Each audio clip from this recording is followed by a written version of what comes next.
Sometimes I don't understand whether the president I have is the one I used to sit with when he was the vice president, deputy president.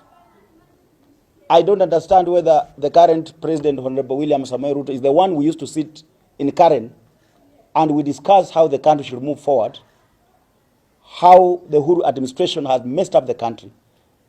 I do not believe it is the same William Samoei Ruto who I was sitting with when he was the deputy president. He has changed dramatically. He has become somebody else I don't even understand myself. I, in fact, don't believe I looked for votes for William Ruto. Because he is no longer the person I thought he's going to be. I wanted a president who is caring. I wanted a president who is listening. I wanted a president who will put health workers and all workers in Kenya, all workers on the table, and ask them, what problem do you have as Kenyan workers? How can we move this country forward together as Kenyans? But the president we have today is the one who is coming to make pronunciations. I'm going to increase NHIF 2.7% for the employer and the employee. I'm going to increase 6% NHIF for the employer, for the employee. And yet in the public sector today, all public servants are covered in one pension scheme or the other. We have lab trust, we have lab fund, we have public servant superannuation scheme where the civil servants belong. Why do you want to bring again 6% on top of this? NHIF is an act that establishes a pension scheme. Lab fund is established by an act of parliament. Public servant superannuation scheme is established by an act of parliament. We should have been conducted, and those NHIF should only apply to people who do not have a pension scheme. And not others already have pension schemes. When you look at NSSF administrative structure, the administration of NSSF takes over 50% in administration.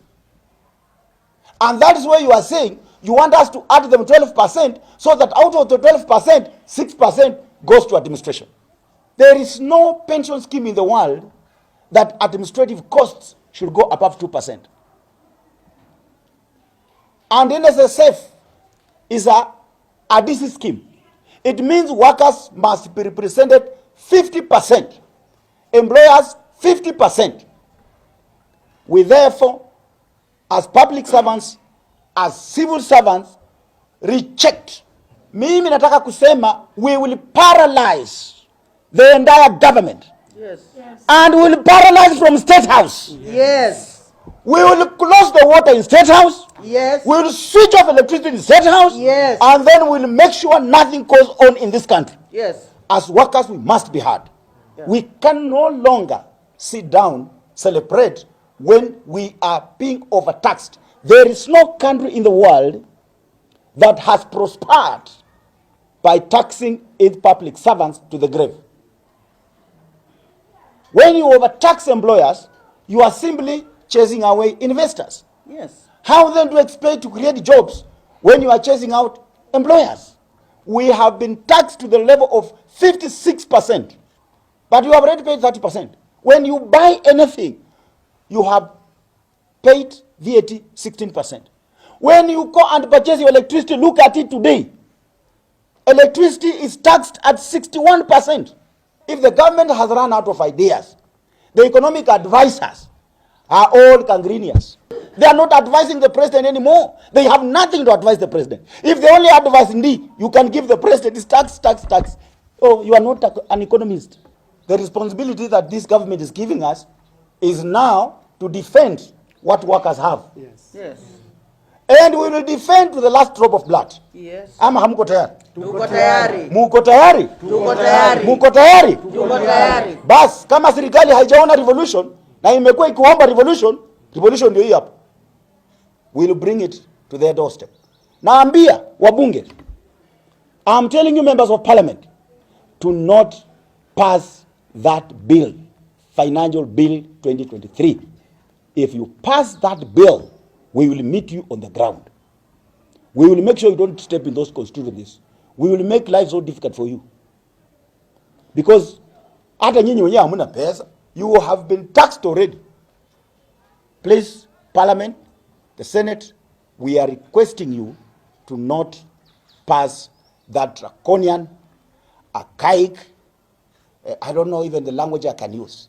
Do not pass that bill, Finance Bill 2023. Yes. We want a president who was you when you were the deputy. Because the one we have today is not you when you were the deputy. And I'm speaking without mincing my words. I'm a member of the National Executive Council of UDA.